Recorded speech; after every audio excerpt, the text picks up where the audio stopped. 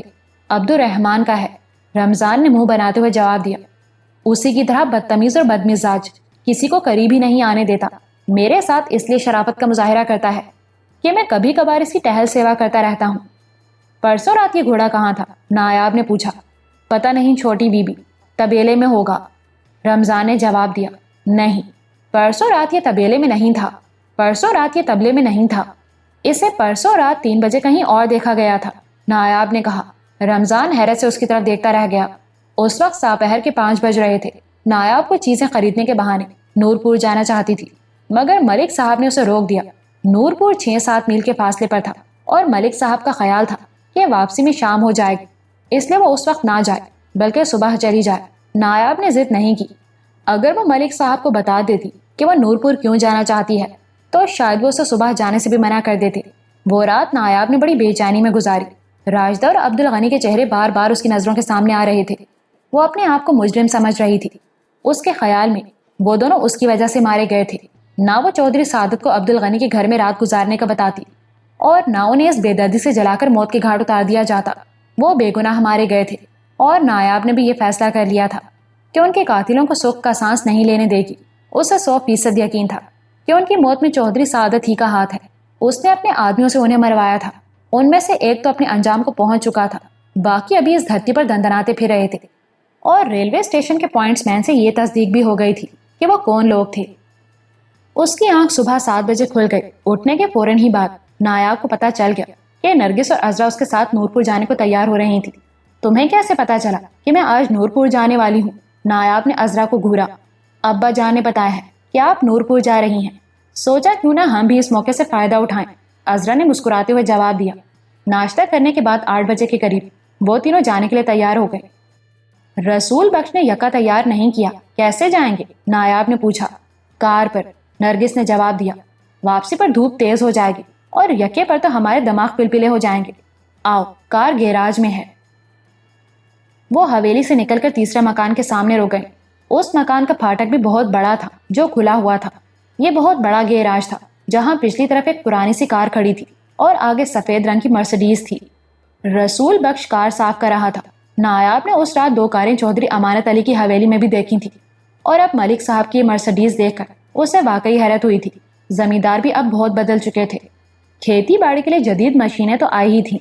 انہوں نے زندگی کی دوسری سہولتوں سے بھی فائدہ اٹھایا تھا۔ بجلی نے ان کے لیے بہت سی آسائشیں مہیا کر دی تھیں۔ گاؤں کے گھروں میں بھی فریج اور ٹی وی موجود تھے اور سواری کے لیے شاندار اور قیمتی کاریں۔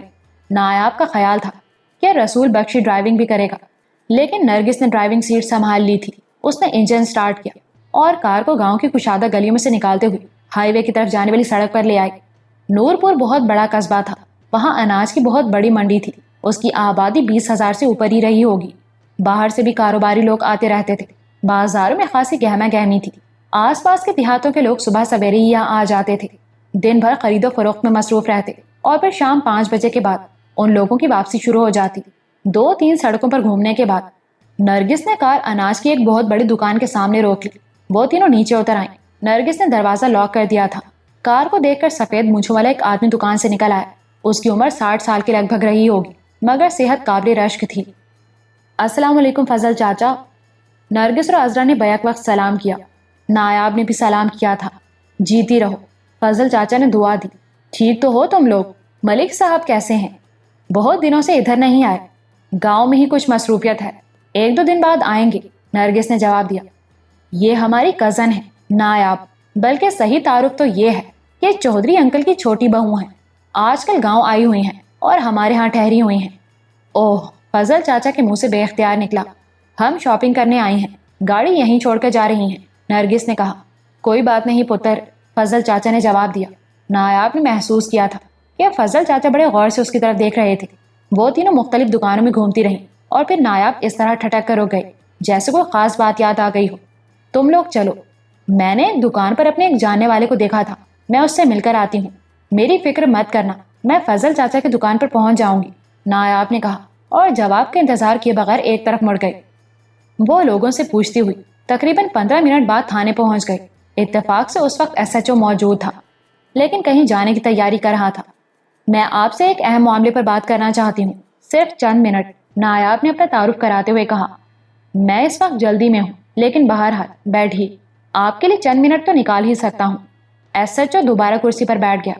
3-4 دن پہلے پیر آباد کے اسٹیشن ماسٹر اور اس کی مفلوج بیوی کو ان کے گھر میں زندہ جلا دیا گیا تھا۔ اس سلسلے میں آپ کی تحقیقات کہاں تک پہنچی ہیں؟ نایاب نے اس کے سامنے دوسری کرسی پر بیٹھتے ہوئے پوچھا۔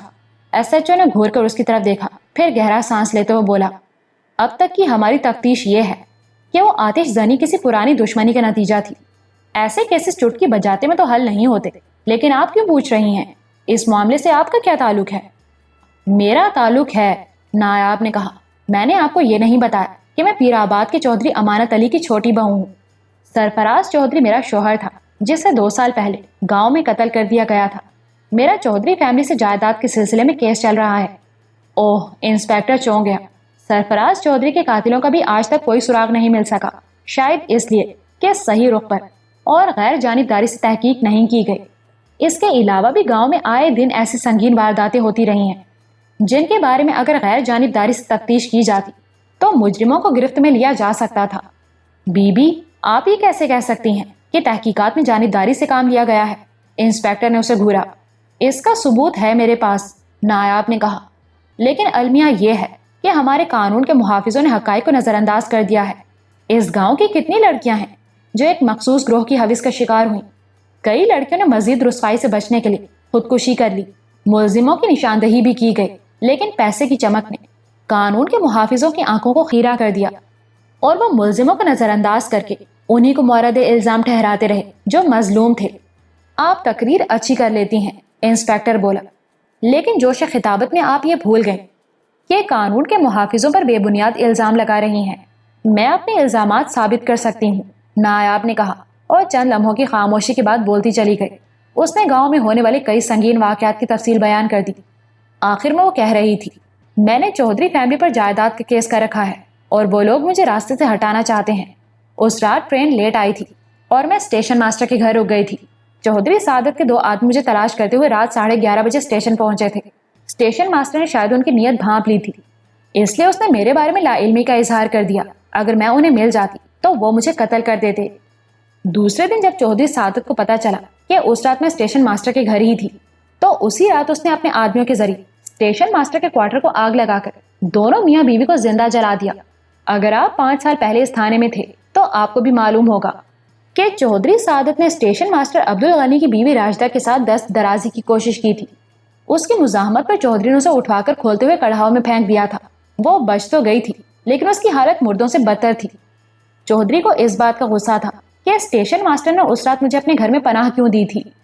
دوسرا روز چودھری کے ایک گرگے عبدالرحمان نے کھیتوں میں مجھ پر چاقو سے حملہ کرنے کی کوشش کی تھی، لیکن اسے سانپ نے ڈس لیا اور یہی وہ شخص تھا جس نے اس رات پہلے اسٹیشن ماسٹر کے گھر کو آگ لگا کر ان دونوں میاں بیوی کو زندہ جلا دیا تھا۔ میرے پاس اس کا ثبوت موجود ہے۔ انسپیکٹر خاموشی سے اس کی باتیں سن رہا تھا۔ اس کے چہرے کے تاثرات بدل رہے تھے۔ پہلے تو وہ یہی سمجھا تھا کہ یہ لڑکی جوش رقابت میں الزامات عائد کر رہی ہے، لیکن نایاب کی باتوں سے اسے اندازہ ہو گیا تھا کہ اس کی معلومات خاصی وسیع ہیں۔ کیسا ثبوت؟ اس نے پوچھا۔ میرے پاس ایک ایسا آدمی موجود ہے جس نے ڈھاٹا بندھا ہوا ہونے کے باوجود اس رات عبدالرحمان کو پہچان لیا تھا۔ وہ اپنے گھوڑے پر سوار تھا جس کی دائیں ٹانگ پر گھٹنے سے اوپر اور عیال کے بال کالے ہیں۔ وہ گھوڑا اب بھی چودھری کے طبیلے میں موجود ہے، نایاب نے کہا۔ اور وہ آدمی کون ہے؟ انسپیکٹر بولا۔ اگر ایسا کوئی گواہ موجود ہے تو ہم اس کی گواہی کی روشنی میں اثر نو تفتیش کرنے کو تیار ہیں۔ اسٹیشن کا پوائنٹس مین، نایاب نے جواب دیا۔ وہ اس رات دفتر میں سو رہا تھا۔ آگ لگانے سے پہلے ان لوگوں نے دفتر کے دروازے کو باہر سے کنڈا لگا دیا تھا۔ اس نے کھڑکی سے یہ سب کچھ دیکھا تھا۔ لیکن اس نے ہمیں تو گھوڑے کے بارے میں کچھ نہیں بتایا تھا، انسپیکٹر بولا۔ اس سے اس قسم کی کوئی بات نہیں پوچھی گئی تھی، نایاب نے کہا۔ آپ دوبارہ اس کا بیان لیں تو وہ آپ کو سب کچھ بتا دے گا۔ مجھے افسوس ہے بیوی، انسپیکٹر نے کہا۔ اب ہم اسٹیشن کے اس پوائنٹس مین کا بیان نہیں لے سکتے۔ کیوں؟ نایاب نے اسے گھورا۔ آج صبح سویرے کسی نے اسے گولی مار کر ہلاک کر دیا ہے، انسپیکٹر نے جواب دیا۔ ہمیں 1 گھنٹہ پہلے اطلاع ملی تھی۔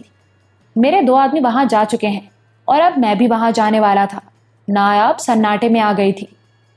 یہ کب کی بات ہے؟ وہ ہکلا کر رہ گئی۔ آج صبح 6 بجے کی، انسپیکٹر نے جواب دیا۔ اس کی بیوی کے بیان کے مطابق وہ اسٹیشن پر جانے کے لیے عام طور پر صبح 6:30 بجے گھر سے نکلتا تھا، لیکن آج صبح 6 بجے کسی نے اسے آواز دی۔ وہ سمجھا کہ شاید اسٹیشن ماسٹر نے آواز دی ہے۔ وہ اس وقت ناشتہ کر رہا تھا، اٹھ کر باہر چلا گیا۔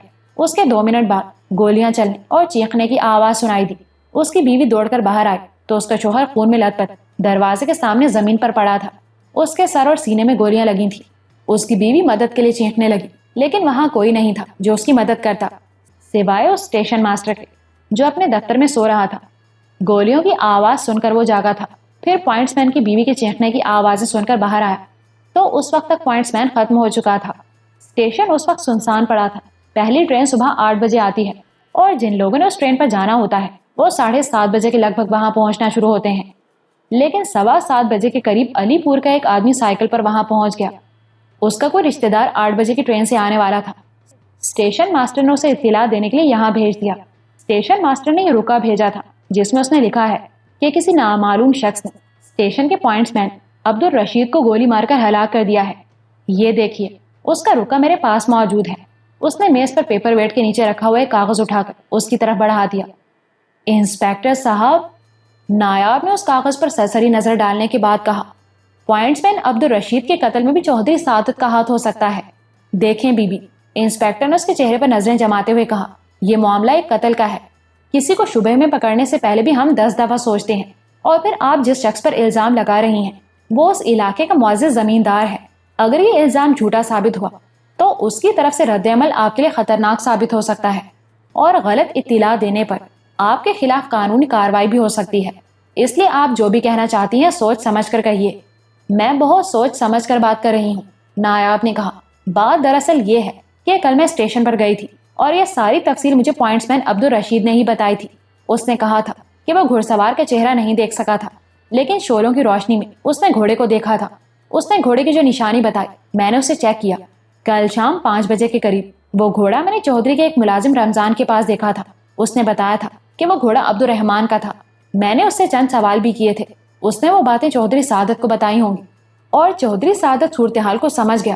اس نے پوائنٹس مین عبد الرشید کو مروا دیا کہ نہ وہ زندہ رہے گا اور نہ پولیس کو کوئی بیان دے گا۔